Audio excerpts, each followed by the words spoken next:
Ben, je suis peu doué pour remercier les gens, mais je dirais bien un merci Bobby, tiens.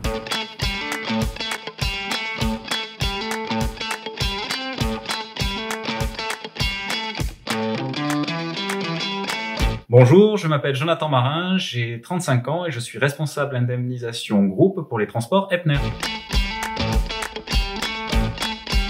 Je suis diplômé juriste, donc j'ai fait des études de droit. J'ai commencé par une licence en droit privé. J'ai continué avec un master 1 en droit privé, sciences criminelles et justice, pour après me spécialiser dans le droit du transport terrestre. Et sur la partie pro, j'ai eu donc des expériences dans le domaine de l'assurance en tant que juriste. Et puis après, j'ai intégré ma spécialité, donc le transport, et j'ai été principalement responsable litige et indemnisation dans le domaine du transport.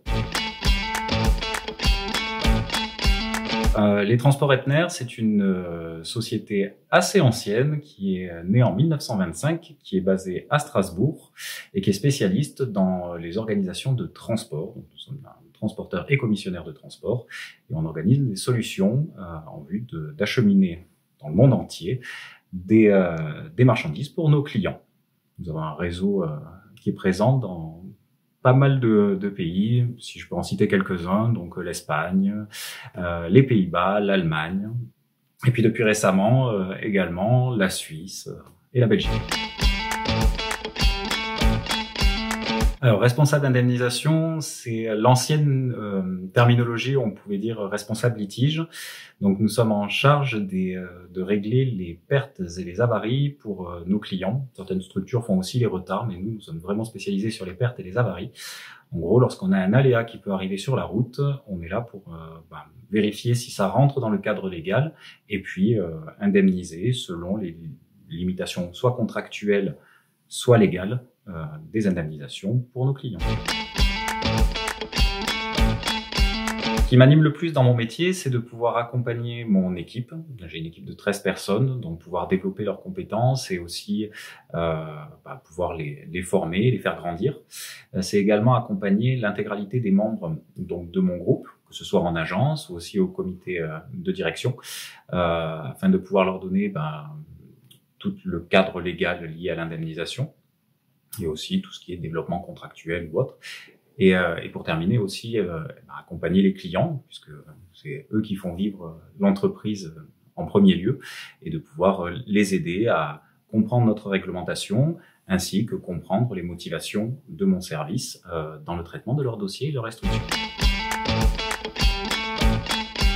Alors, les écoles qui peuvent préparer à mon métier, alors je vais faire peut-être une petite blague, mais l'école de la vie, c'est pas mal. Donc ça, c'est plutôt le développement interne, donc avec l'évolution des personnes qui auraient eu plusieurs expériences dans l'entreprise et qui souhaiteraient découvrir l'aspect de notre métier. Après, il faut quand même une affinité avec le domaine juridique, et aussi le domaine administratif, ainsi que sur les outils. Être assez confortable sur tout ce qui est des outils de tracking, par exemple, pour le suivi des positions. Après, sinon, il y a des formations un petit peu plus naturel lié à des études. Ça peut être des BTS gestion du transport et de la logistique, ça peut être également des licences en transport et également des diplômes comme le mien, universitaires, liés à du droit du transport. Il y a un certain nombre d'ailleurs d'universités qui en proposent sur toute la France. La mienne est issue d'Aix-en-Provence. Les deux peuvent aller de pair, donc entre le conseil de vie et le conseil pour accéder à mon métier. Je pense que le meilleur conseil que je peux donner aux personnes qui vont regarder cette vidéo, c'est d'être enthousiaste. Peu importe le métier que vous choisissez, si c'est le mien, tant mieux. Si c'est celui des autres, c'est tant mieux aussi.